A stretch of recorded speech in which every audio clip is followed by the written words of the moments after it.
नमस्कार, बहुत बहुत स्वागत आपका अनादि टीवी पर। मैं हूं आपके साथ परल। स्पॉटलाइट देख रहे हैं आप और आज चर्चा करेंगे मिशन 2027, पुराने यार नई तकरार।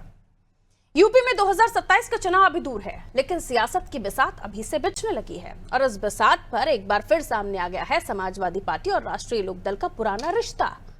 अखिलेश यादव ने बिना नाम लिए जयंत चौधरी पर ऐसा तंज कसा कि यूपी की सियासत में चवन्नी से रुपया वाला बहस शुरू हो गई है। अखिलेश ने कहा, जाने कहां कहां से गठबंधन वाले आ गए थे, हमने चवन्नी का रुपया बना दिया, फिर भी हमें छोड़कर चले गए।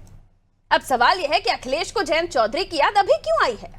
क्योंकि कहानी सिर्फ एक बयान की नहीं है, कहानी उस गठबंधन की है जिसने 2022 में पश्चिम यूपी की राजनीति में सपा और आरएलडी को एक साथ खड़ा किया था।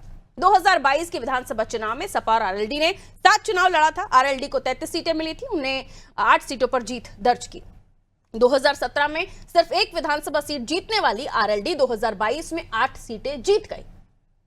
लेकिन इसके बाद सियासी रास्ते अलग हो गए। 2024 लोकसभा चुनाव से पहले जयंत चौधरी की आरएलडी ने सपा का साथ छोड़ दिया और बीजेपी के नेतृत्व वाले एनडीए के साथ चली गई। और अब 2027 से पहले अखिलेश का यह बयान सामने आया है जिस पर आरएलडी भी पलटवार कर रही है। आरएलडी के नेता और यूपी सरकार में मंत्री अनिल कुमार ने इसे आपत्तिजनक और दुर्भाग्यपूर्ण बताया है। उन्होंने कहा, यह सिर्फ जयंत चौधरी का अपमान नहीं है भाई, ये तो चौधरी चरण सिंह जी की विचारधारा और पूरे किसान समाज का भी अपमान है। लेकिन अब जरा आरएलडी का पूरा चुनावी गणित समझिए, उसके बाद हम चर्चा भी करेंगे। क्योंकि आरएलडी पूरे यूपी में बड़ी वोट शेयर वाली पार्टी है, भले नहीं है यूपी में बड़े वोट शेयर वाली पार्टी नहीं है, लेकिन कांग्रेस से थोड़ी अच्छी पोजीशन में है। पश्चिमी यूपी में उसका असर कई बार उसके स्टेट वाइड आंकड़ों से कहीं ज्यादा है। 2002 में आरएलडी ने 38 सीटों पर चुनाव लड़ा, 14 सीटें जीती। 2007 में पार्टी ने बड़े पैमाने पर चुनाव लड़ा, 254 सीटों पर उम्मीदवार उतारे, लेकिन जीत सिर्फ 10 सीटें पाई।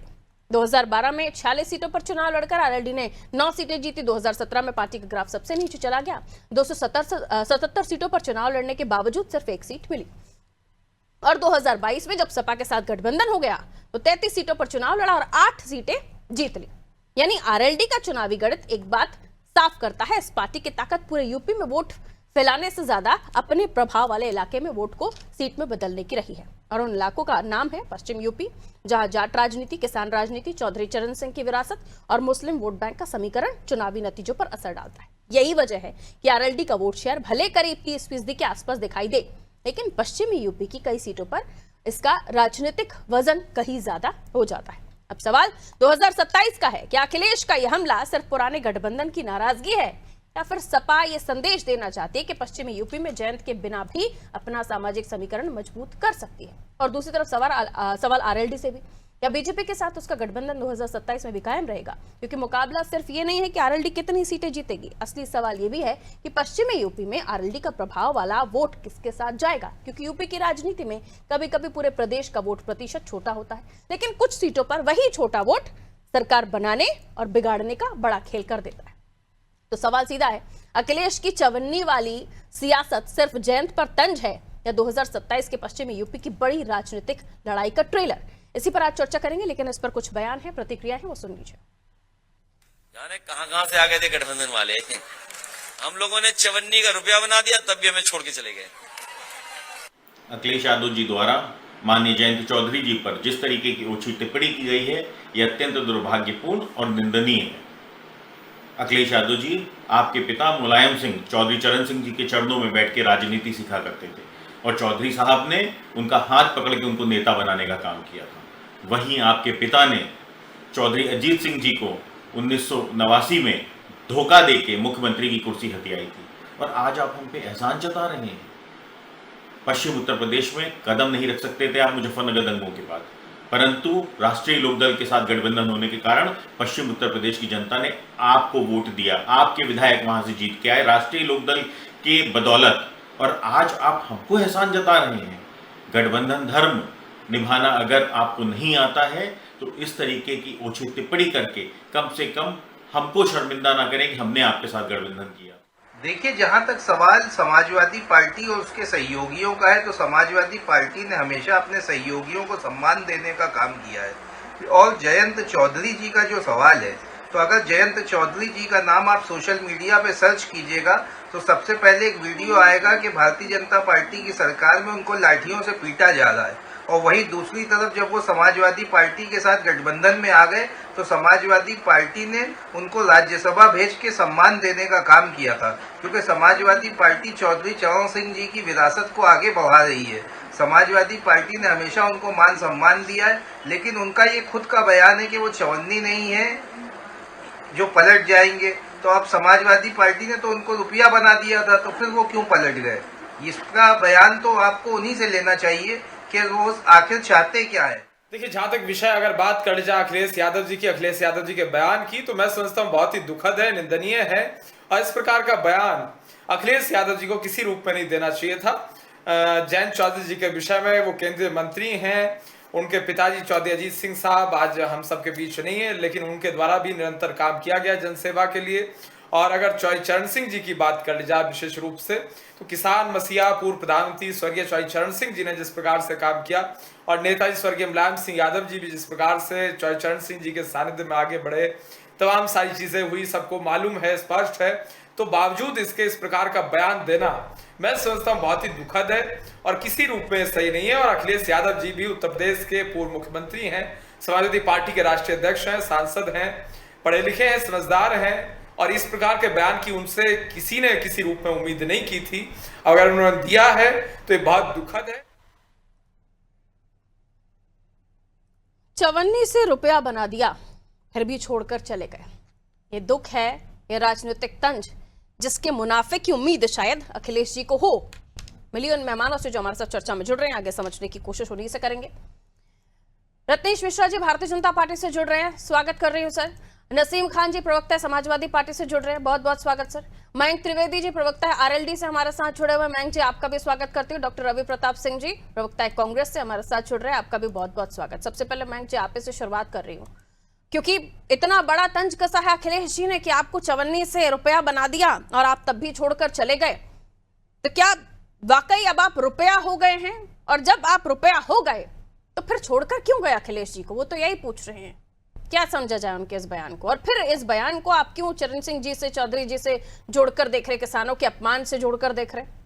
मयंक जी देखिए, समाजों से किसी तरीके की सभ्यता की उम्मीद आप में बेमानी है भाई। अखिलेश यादव जी जो पूर्व मुख्यमंत्री हैं, लेकिन उनके ऐसे ये कई ऐसे बयान हैं जो एक पूर्व मुख्यमंत्री को शोभा देते हैं, और वो इस बात को भूल गए कि उनके पिता के राजनीतिक गुरु हैं चरण सिंह के हैं जयंत जी। तो कम से कम राजनीतिक सुचिता ध्यान रखना चाहिए। बनते हैं, बिगड़ते हैं, ये राजनीतिक स्थितियों में करता है। आपका वॉइस डिस्टर्ब हो रहा है सर, आपका वॉइस टूट कर आ रहा है मेरे पास। मैं लौट रही हूँ, आपकी बात पूरी साफ नहीं जा पा रही है मेरे दर्शकों के पास। ओके, मैं दोबारा से आ रही हूँ सर, ठीक है।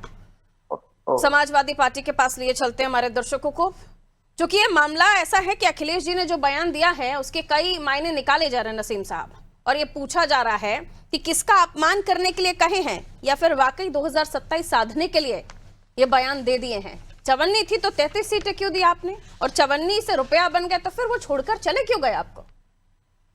पारुल जी, पहले तो आपके दर्शकों को मैं नमस्कार करता हूँ। नमस्ते सर। और मैं आपको स्पष्ट रूप से कहता हूँ, मैंने भी माननीय राष्ट्रीय अध्यक्ष अखिलेश यादव जी का बयान सुना है। एक तो उन्होंने किसी का नाम बगैर बयान दिया है। जहां तक चवन्नी से रुपया बनाने की बात है, वो बयान आप अगर तो राजनीतिक व्यंग के रूप में भी देखना चाहते हैं तो खुद 2022 में मुजफ्फरनगर की एक रैली के दौरान मीडिया से बात करते हुए जब ये पूछा गया था कि क्या आप एनडीए के साथ जाएंगे माननीय जयंत चौधरी जी से, तो जयंत चौधरी जी ने साफ साफ कहा था कि मैं चवन्नी हूँ, चवन्नी नहीं हूँ, मैं जो पलट जाऊंगा। इस चवन्नी को कहने की शुरुआत अगर तो किसी ने की है तो वो जयंत चौधरी जी ने अपने आप को कही है कि मैं चवन्नी नहीं हूँ, पलट जाऊंगा।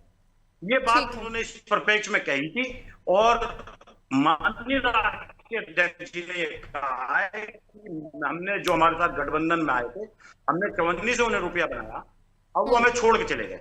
तो इसको जिसके जिस नहीं तो देखना, ऑडियो चेक करवाइए पीसीआर प्लीज।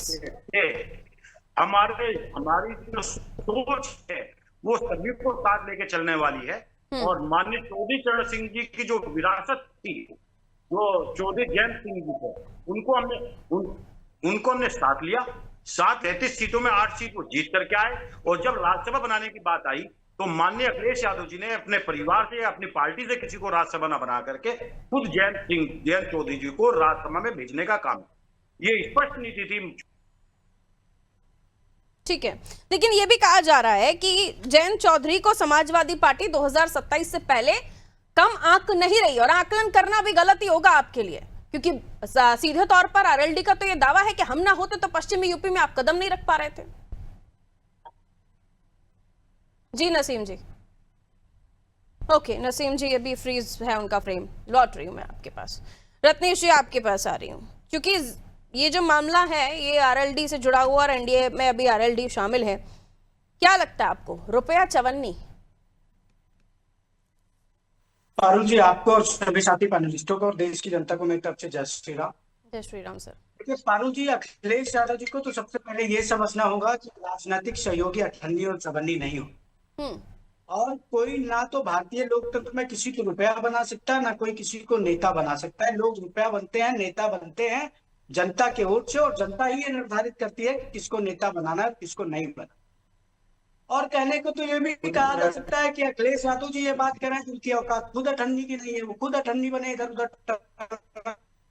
और मैं तो बड़ी खुली स्थिति में कहता हूं कि इस प्रकार की बयानबाजी मुझे लगता है कि लोकतांत्रिक भाषाई मर्यादा का उल्लंघन है। अगर वो चवन्नी थे तो आपने उनको अपने साथ शामिल क्यों किया गठबंधन में? भाई आपकी स्थिति इतनी खराब थी कि चवन्नियों को आपको साथ लेके चलना पड़ा। वो कह रहे चवन्नी वर्ड तो उनकी देन है, वो खुद ही अपने आप को बोले थे, अभी वो खुद ही पलट गए हैं। वो कह रहे चवन्नी में नहीं था कि पलट जाऊं, और अब वो पलट गए हैं। वो सपा उससे जोड़कर देख रही है उस वर्ड को। देखिए पारुल जी, अगर किसी ने ऐसा बोला था तो मुझे लगता है कि वो रुपया बन चुके हैं, क्योंकि भारतीय जनता पार्टी 10 रुपए है, और 10 रुपए के साथ जुड़कर वो चवन्नी 5 रुपए से ज्यादा की हो चुकी है। उसकी हैसियत उनको समझनी चाहिए। और अखिलेश यादव जी, जिनको समाजवादी पार्टी तथा कथित रूप से बड़का नेता बताती है, मुझे तो नहीं याद है कि अखिलेश यादव जब 2012 में मुख्यमंत्री बने तो मुलायम सिंह के नाम पे चुनाव लड़ा गया था। उसके बाद समाजवादी पार्टी के नेता, ये कोई एक बता दे मुझे चुनाव जिसमें अखिलेश यादव जी 5 साल मुख्यमंत्री रहने के बाद अपने काम और अपने नाम पे चुनाव लड़े हो, उन्होंने चुनाव जीता हो और सरकार बनाई हो। क्योंकि सत्ता जब तक आप परिवर्तित नहीं कर पाते तब तक आपकी चुनावी जीत के कोई महत्व नहीं होता लोकतंत्र में। हमने 37 सीटें जीत ली, हमने 90 सीटें जीत ली, हमने ये वाला तीर मार दिया, हमने वो वाला गदा फेंक दिया। इससे कहने से काम नहीं चलता। सत्ता में नहीं आया, आपकी तब भी विधिक स्थिति और संवैधानिक स्थिति विपक्ष की थी, अब भी विपक्ष की है। और अगर प्रभु श्री राम ने चाहा तो ऐसे ही 37 लेकिन इस रुपये को जिसका 3% वोट बैंक है, ओके रत्नेश जी, जिसका 3% वोट बैंक है, इस रुपए को कितना तवज्जो बीजेपी विधानसभा चुनाव में देगी? क्योंकि आपके पास तो एनडीए में कई सारे दल हैं जो विधानसभा चुनाव में रहेंगे, सभी नंबर्स में तो सबसे ज्यादा मांग रहे हैं कि हमको ज्यादा सीटें चाहिए, तो इनका क्या करेंगे फिर? देखो, तो गठबंधन में किसको कितनी सीटें मिलनी है चुनाव आने तक निर्धारित हो जाएगा। और हमारे यहाँ तो भाई सब सहमति से होता है। हमारे यहाँ ये थोड़ी ना है कि एक ही परिवार का व्यक्ति आएगा और निर्णय ले लेगा। हमारे यहाँ निर्णय अभी पत्ते नहीं खोल रही है बीजेपी अपने, आने वाले समय में जो स्थिति बनेगी, क्योंकि आरएलडी का भी सियासी सफर देखिए तो कभी हम इधर कभी हम उधर, रिश्ते बहुत बदलते रहे हैं उनके। क्यों मयंक जी, अब कहिए अपनी बात पूरी रख लीजिए सर। आवाज आ रही है? हाँ जी। हाँ मैम, क्या? हेलो, चवन्नी रुपया बन गई है क्या? तो कह रहे चवन्नी तो खुद ही जयंत जी ने अपने आप को कहा था, तो उसमें अब बुरा क्यों लग रहा है? पारुल जी, इस तरह की भाषा का प्रयोग किसी दूसरे के लिए करना जो राष्ट्रीय लोकतंत्र की शुद्धता नहीं है, ये सिर्फ अखिलेश जी या उनकी पार्टी इस तरीके का बयान दे सकती है। और अभी नसीम भाई ने चवन्नी वाला बयान दिया था, लेकिन उस टाइम पे भी जयंत जी ने किसी को निशाना नहीं बनाया था। और मैं समझता हूँ भारतीय राजनीति में अगर जयंत जी का कोई भी एक ऐसा ही आपत्तिजनक बयान कभी भी माने तो किसी के बारे में बोला हो तो मैं राजनीति छोड़ दूंगा। ये राष्ट्रीय लोकतंत्र के संस्कार नहीं है। ये जरूर है कि जिस तरीके की भाषा का प्रयोग कर रहे हैं अखिलेश जी, ये एक पूर्व मुख्यमंत्री को शोभा नहीं दी। और अभी जो भाई ये कह रहे थे कि राज्यसभा सांसद हो जाया, तो ये समझने की तरह 2017 में जो 45 विधायकों वाली पार्टी थी उसको 111 विधायकों वाली पार्टी को हटाने में राष्ट्रीय लोकदल का भी बहुत बड़ा है। और ये समाजवादी पार्टी के मुखिया का इसी मिजाज की वजह से आज उनके 2022 के गठबंधन का कोई भी साथी उनके साथ नहीं है, चाहे वो माननीय राष्ट्रपति हो, चाहे हम लोग हो कोई के साथ लड़े, सिर्फ उनका ये एरोगेंस वाला जो है एक व्यवहार और किस तरीके की भाषा शैली जिसका वो प्रयोग करते हैं, ये बहुत दुखद है। राजनीति में भाषा की एक मर्यादा होती है। किसी के ऊपर इस तरीके के व्यक्तिगत आरोप लगाने का कोई अधिकार नहीं देता है किसी को। और मैं बार बार कह रहा हूँ कि अगर चौधरी चरण सिंह का आशीर्वाद के ऊपर ना होता तो जितने सालों जो सत्ता की मलाई खाए शायद समाजवादी पार्टी होती ही ना। तो कम से कम कहने से पहले इस बात को समझें कि वो किसकी विरासत और किसको किसके क्या बोल रहे हैं। और ये सिर्फ जयंत चौधरी का अपमान नहीं है, ये लाखों करोड़ों किसानों का जो पूरे भारत में जो किसान जाति है और युवा है सबका अपमान है। जिस तरीके से उन्होंने भाषा भाषा का प्रयोग किया है। ठीक है, यानी आपका कहना है कि ऐसा कभी जयंत जी ने तो कहा नहीं, लेकिन इस तरह के शब्दों का इस्तेमाल जब आपने सपा का साथ तो छोड़ा था उसके बाद भी अखिलेश जी ने इन्हीं शब्दों का इस्तेमाल किया था। और अभी भी ये जनवरी 2022 की बात है सर, ये कहाँ है, ये रिकॉर्ड्स में मिलता है कि ये जयंत जी ने मैं कोई चवन्नी नहीं हूँ जो पलट जाऊंगा इस लाइन का इस्तेमाल किया है। ठीक है, वो अपने परिप्रेक्ष्य से उन्होंने किसी और को नहीं कहा। अरे तो भाई आप अपनी तुलना चवन्नी से कर रहे हैं और जब पलट जा रहे हैं तो दूसरा आप पर वही कटाक्ष कर रहा है, तो बुरा क्यों लग रहा है? नहीं है। और उस बात को उसके बाद उन्होंने किया था कि वो 2027 में जितने भी नंबर्स की सीट आपको मिले आप बीजेपी के साथ ही रहने वाले हैं? बिल्कुल रहने वाले हैं। हम एनडीए लड़ेंगे, मजबूती से लड़ेंगे, 403 सीटों पर लड़ेंगे मजबूती से चुनाव। ठीक है, कितनी सीटें आपको लगता है अनुमानित मिलेंगी? 3% वोट शेयर अप्रॉक्स के आसपास, क्या लगता है? नहीं तो अनुमानित सीट का डिसीजन तो 33-35 पर आप लड़े, आप 8 ही जीत पाए। हम लोग जब एक परिवार की तरह काम करते हैं तो उसमें सीटों का कोई प्रश्न ही नहीं। हाँ। सीटों का कोई प्रश्न ही नहीं। मैंने कहा ना कि 403 विधानसभा सीटों में हम लोग मजबूत तरीके से चुनाव लड़ेंगे। ठीक है रवि सर, थोड़ा लेट हुआ आपके पास आते आते। ये पूछा जा रहा है कि कांग्रेस से प्रतिक्रिया लीजिए, लेकिन कांग्रेस से ये भी पूछिए कि क्षेत्रीय पार्टियों के सिमिलैरिटी आपका भी वोट परसेंट जाता हुआ जा रहा है, कांग्रेस कब इन सबसे बड़ी बन पाएगी? देखिए पारुल जी, आपका ये कहना बिल्कुल वाजिब है कि हमारा वोट परसेंट क्षेत्रीय पार्टियों से कम, यानी लगभग 2022 में 2.33% था और दो सीटें हम जीत पाए थे। लेकिन इसको दूर करने के लिए आप देखिए कि हम संगठन सृजन का जो हमारा अभियान अभी चल रहा है, हर ब्लॉक तक हम जा रहे हैं, ब्लॉक अध्यक्ष को भरने के लिए फॉर्म भरवा रहे हैं। मैं खुद 4-5 दिन देवरिया में था, अभी ये संगठन सृजन का अभियान चल रहा है। और उसी परिदृश्य में हम लोगों ने पूरे प्रदेश में, कभी हमारे प्रदेश अध्यक्ष देखिए अभी बदले गए हैं, प्रभारी जो अजय पांडे जी थे, अविनाश पांडे जी, उनकी जगह गौतम जी आए हैं। और अजय राय जी देखिएगा 3 साल पूर्व हुआ, कभी बनारस तो कभी आप देखते हैं कि सहारनपुर तो कभी आजमगढ़, रोज घूमते रहते हैं। अब आ जाइए, निश्चित रूप से हम हर पार्टी प्रयास करते और हम प्रयास करते हैं कि हमारा वोट बैंक बढ़े। और इंडिया गठबंधन में जिस तरीके से हम लोग एक रह के 2024 में आदरणीय मोदी जी की सरकार को गठबंधन पे, यानी यूं कहें कि बैसाखी पे लाने का काम किए, वो यही उत्तर प्रदेश था जहां की उनको 33 सीटें मिली। अब अभी भाजपा के मेरे भाई कह रहे थे कि अखिलेश यादव जी ने चुनाव लड़ा। समाजवादी पार्टी अपने चुनावी इतिहास में सबसे अच्छा प्रदर्शन अगर कभी की है तो 2024 में की है। और जो कह रहे थे आरएलडी के लोग कि हम सीटों की बात नहीं है, जो मेयर के चुनाव को लेकर के, मेयर के चुनाव, मेरठ के मेयर के चुनाव से तकरार बढ़ी थी और 2024 में फरवरी में 12 फरवरी को अलग हो गए। तो जो मेयर की चुनाव की सीटों को लेके पार्टियां बदल देते हैं, उनके ऊपर ये कहते हैं कि सीटों की बात नहीं तो हास्यास्पद लगती है। और चवन्नी मेरे समझ से तो राजभर भी हो सकते हैं। जो राजभर जी आए थे, लड़े और 4-6 सीट जीत गए। पहले तो चवन्नी एक पर्याय हुआ करता था टांस उड़ाने का, कई चीजों से चवन्नी की तुलना की जाती है। जब अखिलेश यादव जी ने चवन्नी आइडेंटिफाई करके नहीं कहा कि कौन है, तो अपने ऊपर उड़ता तीर लेना ये जरा बेमानी है।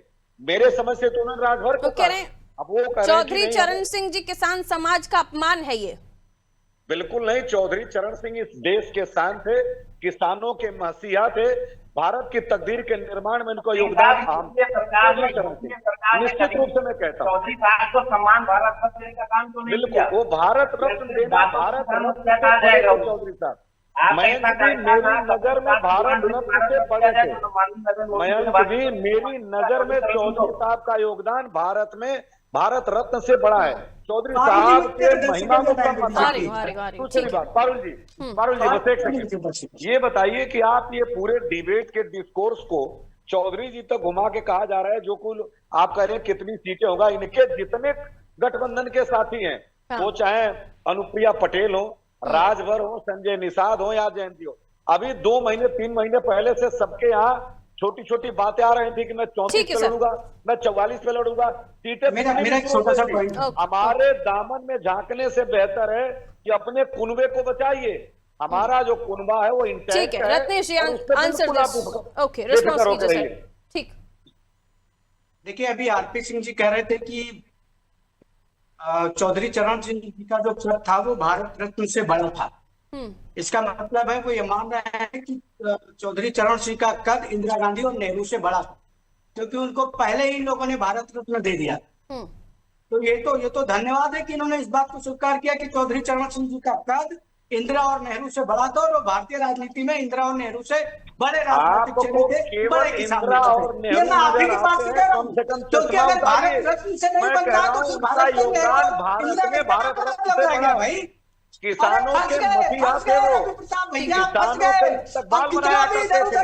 आप फिर घूम करके आ गए इंदिरा जी और नेहरू जी को। कांग्रेस पार्टी की स्थिति ऐसी है कि ये भारत के 50% से ज्यादा राज्यों में क्षेत्रीय दलों से भी नीचे हैं।